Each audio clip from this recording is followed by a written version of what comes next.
As some of you know, I work with a number of people who consider themselves highly sensitive people or empathic people, and the reason for that is that I'm probably highly sensitive and empathic. And while I don't want us to get too hung up in our sense of identities as highly sensitive or empathic people, and woe is me, doesn't it make it extra challenging in these current times to be such a person? I want to bring validation and support and say that yes, it does make things challenging. But the thing is regardless of what's happening in the outer world, once you're feeling it, it's yours. And there are lots of techniques and tools that people talk about as being helpful if you're empathic or highly sensitive. But I want to make some suggestions of some things that have worked for me, and hoping that they'll be helpful for you.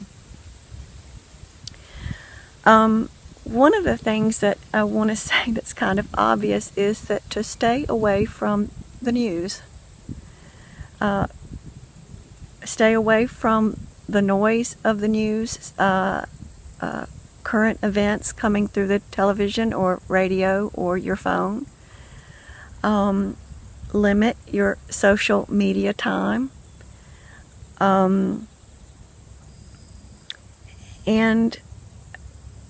And I'm not saying that any of those things are bad.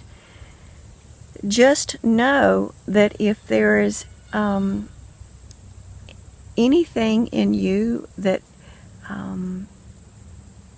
is unresolved, but what I mean is, if you're carrying anything in your pain body that's unresolved, which most of us have something like that we've been carrying inside of us for a long time, that stuff's going to get easily hooked and triggered by the stuff that's coming through the media, news media and social media. And what I want to say is that it's a great opportunity when that happens, as I spoke about on a previous video, to allow those feelings to arise, work with those feelings, and release those feelings. And at the same time, to just acknowledge that to a certain degree that stuff isn't all that helpful. Certainly you want to be informed, but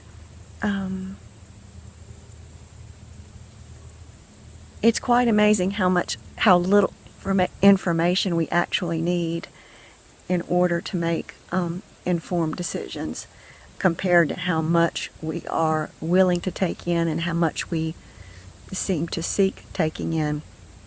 And that's the other thing I want to say about that. Most of us are far more able to disconnect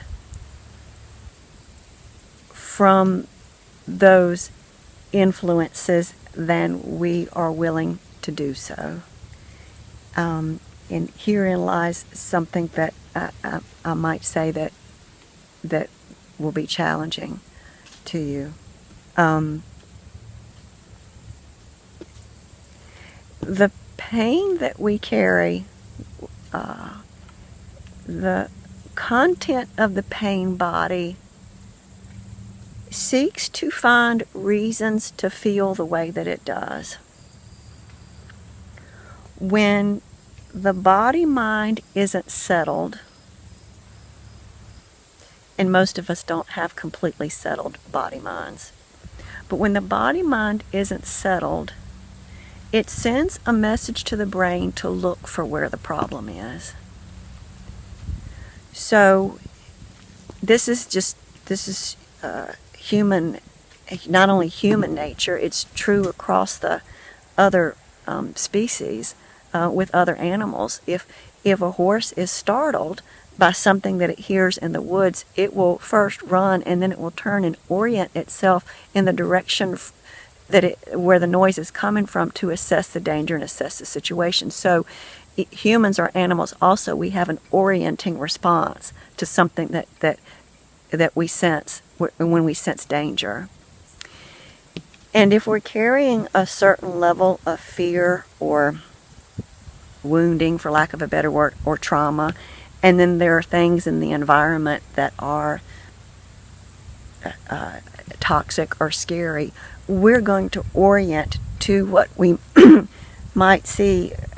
We're going to orient to where the source of that might be coming from. So some of our looking at the news or running to Facebook and, doing that is the organism's way of saying, I'm unsettled, even though you might not be intellectually conscious of it. It's your system's way of saying, I'm unsettled, and I gotta look for something that matches, look for information that matches or gives me a reason for this state of unsettledness. And that's just to give you a really basic kind of physiological reason of why we might say we want to disconnect from social media or from the media and have a challenge to do so. The unrest in the body mind, the unrest in the organism looks for outer information to corroborate or to what's the right word? To validate, to give it a reason for being there. And the mind will make up all kinds of justifications. So just don't beat yourself up for that or give yourself a hard time for that. Just be aware of that, that dynamic is in place. And see if you can, when you feel yourself drawn to go to social media or if you can just be aware of being drawn to reach for the, NPR on the radio or whatever. When you find yourself wanting to do that, if you can, just pause and see if you can sit with and be present to the unsettled feelings that are arising behind it. This strategy will work for other things as well. Anytime you're or walking towards the refrigerator out of habit, or just picking up the phone to call somebody, or picking up the phone to text somebody, or look at Facebook or whatever. There's often behind that there's an unrest. Can sometimes feel like boredom. That's a kind of another issue or another aspect of this, but it can feel like unrest, a sense of fidgetiness, or kind of a push or an urgency that your system is feeling, and it's and we tend to not want to feel it because it's uncomfortable. We tend to want to do something about it. And so whenever you can notice that happening and you can stop and be present to and with that feeling of impulse or antsiness or boredom, and it will initially feel counterintuitive or uncomfortable or unpleasant, but just remember that boredom or antsy feeling is it's just a feeling. Just like happy, sad, scared, angry, it's just a feeling. And it's breathe withable and sit withable and be withable, just like any other feeling.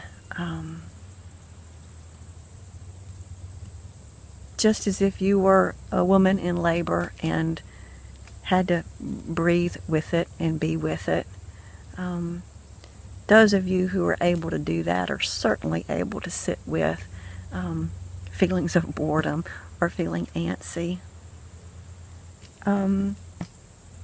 So I would notice that, and again, this isn't to say that to just say social media is wrong. I'm not suggesting that you stick your head in the sand. I'm not suggesting that you ignore what's going on in the world.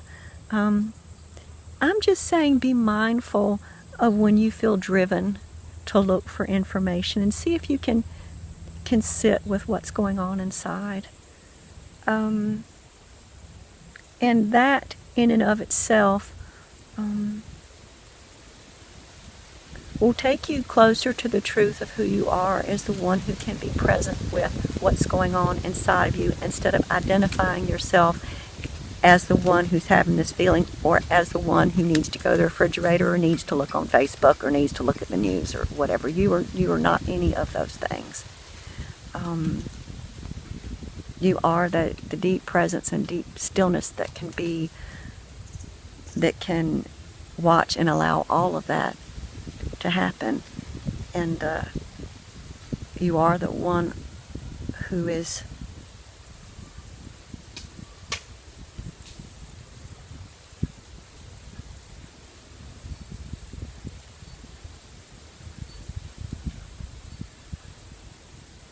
unmoved by everything else that arises and everything else that's happening around you. And again, if you are highly sensitive or empathic and you have to be out in public or you're around the news, it's a great opportunity, it's a great challenge to see how connected you can stay to your own beingness in the midst of all that. It's something that I practice every time I go to the grocery store or the feed store. I make my intention when I get in the car to stay as connected to myself and my own beingness as I can. And that means paying attention to my breath, paying attention to my physical body, feeling myself in my physical body, watching my thoughts without identifying with my thoughts and then getting carried away and going down the rabbit hole with them. Feeling myself in my body and noticing my breath keeps my mind from doing that, but also reaching deeper into the inner body, feeling the vibrational quality of yourself inside your body, feeling for that subtle hum or that deeper isness that's there. And perhaps in another video soon I'll talk more about the inner body and how to cultivate your awareness with the inner body. Eckhart Tolle talks about it a lot. It's really very, very helpful as a way to know the truth of yourself and rest in and as the truth of yourself.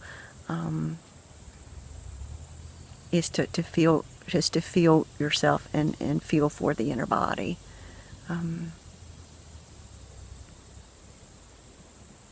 But if you are highly sensitive or empathic and you have some questions for me about how to better able to be still and quiet within yourself in these times, please let me know. But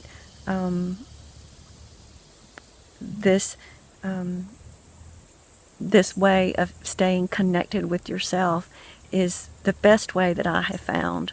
I know that people do things like they say, imagine a shield of light around you, whatever. If that works for you, great, do it. I have not been successful with that strategy, but feeling for myself in my own body keeps me from leaving the core of myself and going out to the world and to other people and doing readings on people. I can't do that and stay connected to myself at the same time. So anyway, just play around with it again, and if you have any questions, please don't hesitate to let me know.